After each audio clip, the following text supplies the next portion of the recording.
नमस्ते, the horror files में आपका स्वागत है। इस चैनल पर आपको सुनने को मिलती हैं डरावनी और भूतों की कहानियाँ। अगर आपको ऐसी ही कहानियाँ पसंद है तो हमारे इस चैनल को सब्सक्राइब करना ना भूलें। तो अब बढ़ते हैं आज की कहानी की ओर। रात घनी अंधकार से भरी हुई थी। ऐसा अंधेरा जो जैसे अपना वजन रखता हो। मैं एक अंतहीन हाईवे पर चला जा रहा था और ट्रक की हेडलाइट्स के हल्के उजाले में सिर्फ सड़क की अस्पष्ट रूपरेखा दिखाई दे रही थी। मैं मोहन एक ट्रक ड्राइवर था जिसने कई लंबी लंबी यात्राएं की थी, लेकिन उस रात जो हुआ उसने मेरी सुरक्षा की भावना को हिला कर रख दिया।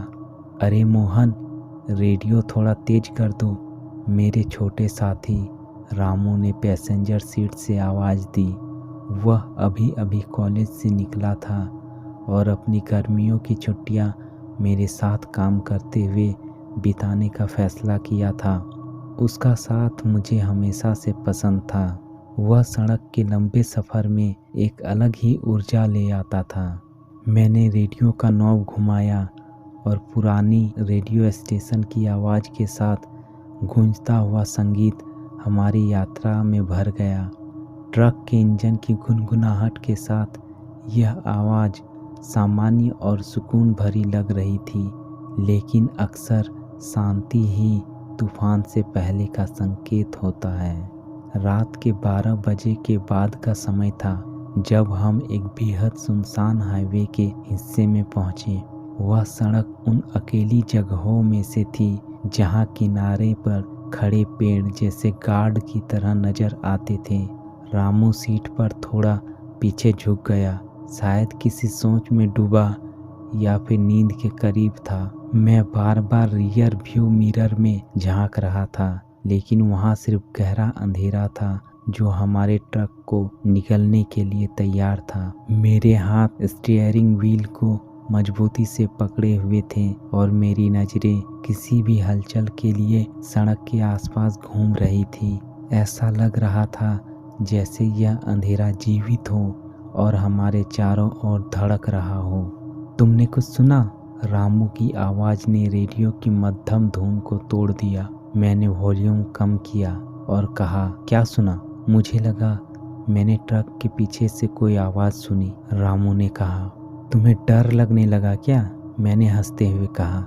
रामू अक्सर भूतों की कहानियां सुनाया करता था जिससे हमारी यात्रा सुखद कट जाती थी, और मुझे पता था कि उसकी कल्पना अक्सर उसके दिमाग में अजीबोगरीब चीज़ें पैदा कर देती थी। लेकिन तभी ट्रक के पीछे से एक आवाज़ आई, धातु के रगड़ने जैसी आवाज़, जिसने मेरी रीढ़ की हड्डी में ठंडक पैदा कर दी।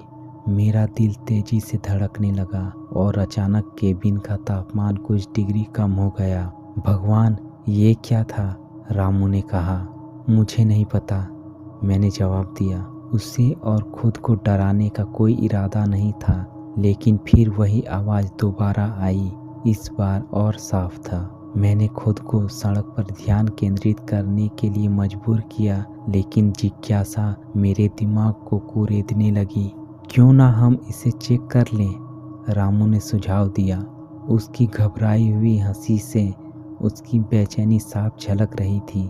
मैं और तुम्हें यहाँ अकेला छोड़ दूँ? मैंने फिर से हंसने की कोशिश की, लेकिन मेरे पेट में मरोड़ उठ रही थी। तुम भी मेरे साथ चलो।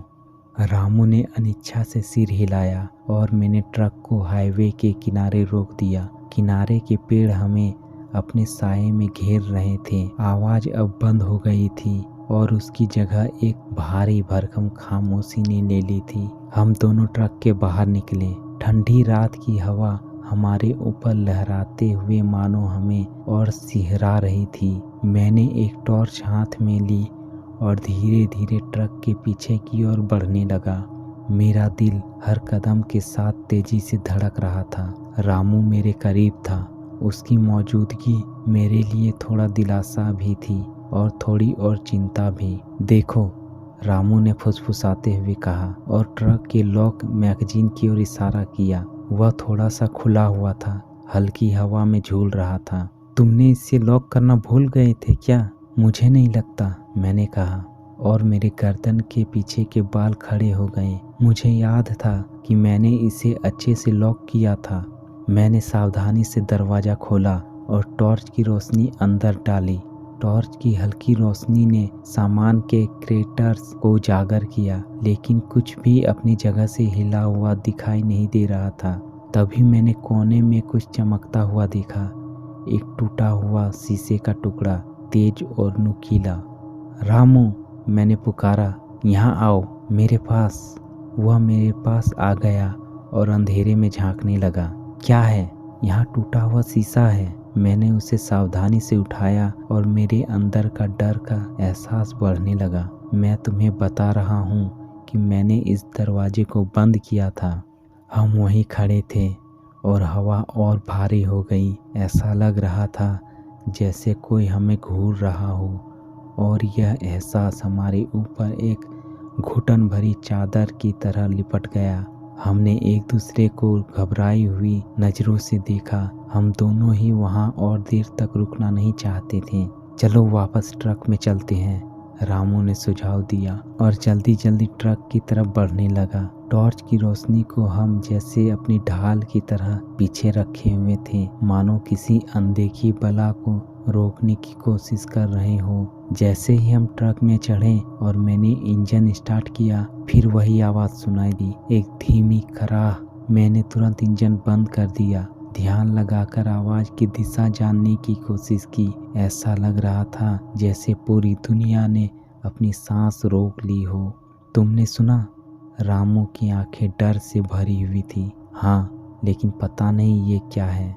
शायद कोई जानवर हो, मैंने खुद को समझाने की कोशिश की। लेकिन फिर वह आवाज़ अचानक से आई। इस बार तेज और करीब था। हवा में जैसे कोई कंपन हो रहा था। हर आवाज़ हमें डरा रही थी। चलो यहाँ से चलते हैं, मैंने फिर से इंजन स्टार्ट करते हुए कहा। लेकिन जैसे ही मैंने ट्रक को गियर में डाला, रेडियो अचानक ज़ोर से चालू हो गया और उसमें से सिर्फ स्टैटिक आवाज़ निकल रही थी। इस शोर में मेरी सोच जैसे डूबने लगी और तभी हमारे हेडलाइट्स की रोशनी में एक आकृति दिखाई दी। मैंने घबराते हुए ब्रेक लगा दिया। वह एक औरत थी, फटे पुराने सफ़ेद कपड़ों में, लंबे और बिखरे बालों के साथ। उसकी धंसी हुई आंखें जैसे मेरी आत्मा को भेद रही थी। चलो गाड़ी चलाओ, रामू चिल्लाया, लेकिन मैं जड़ा तो बैठा था। औरत ने अपना हाथ उठाया जैसे मदद मांग रही हो, लेकिन जैसे ही रोशनी ने उसके चेहरे को छुआ, मैंने खुद को पीछे खींच लिया। उसका चेहरा खून से लथपथ था और उसके गाल पर गहरा चीरा पड़ा हुआ था। मेरे अंदर की प्रवृत्ति मुझसे वहां से भाग जाने को कह रही थी, लेकिन मेरा एक हिस्सा और भी था जो शायद मूर्खतापूर्ण कार्य करने को कह रहा था। उसकी दयनीय हालत देखकर उसके लिए कुछ महसूस हो रहा था। कृपया मेरी मदद करो, उस औरत ने कहा। उसकी आवाज़ डरावनी और गूंजती हुई लग रही थी। मैं एक अनंत काल तक उसे घूरता रहा, उसके दर्द में उलझा हुआ, लेकिन अज्ञात के डर से कांपता हुआ। भगवान के लिए गाड़ी चलाओ मोहन, रामू चीखा। उसी पल उसकी आंखें बदल गई और मैंने महसूस किया कि उसकी नज़रें मेरी तरफ ही झांक रही थी, जैसे वह मेरी सारी कमजोरियां देख रही हो, मेरे भीतर छिपा अंधकार। मैंने तुरंत प्रतिक्रिया दी और गियर पर पैर रख दिया। टायरों ने सड़क पर चीरते हुए रगड़ खाई और हम तेजी से वहां से भाग निकले। मैंने पीछे मुड़कर नहीं देखा, डर मेरी नसों में दौड़ रहा था। तुमने देखा वो? रामू चिल्लाया, उसकी आवाज़ कांप रही थी। मैंने सिर हिलाया। जो हमने देखा था उसकी भयावहता मुझ पर हावी हो रही थी। मैंने उसकी तरफ देखा, मेरी सांसें उथली हो रही थी। वो क्या थी? कोई आत्मा, कोई भूत? रामू ने हकलाते हुए कहा। उसका चेहरा सफ़ेद पड़ गया था। हमें किसी नज़दीकी सरहद तक पहुंचना होगा। मैंने सिर हिलाया, वहां से दूर जाने की तीव्र इच्छा से भरा हुआ। हम चुपचाप ड्राइव करने लगे, लेकिन सड़क पर टायरों की आवाज़ इस भारी खामोशी को तोड़ रही थी। चांद हमारे ऊपर चमक रहा था। हमारी इस भयानक रात का एक उदासीन गवाह वही चांद था।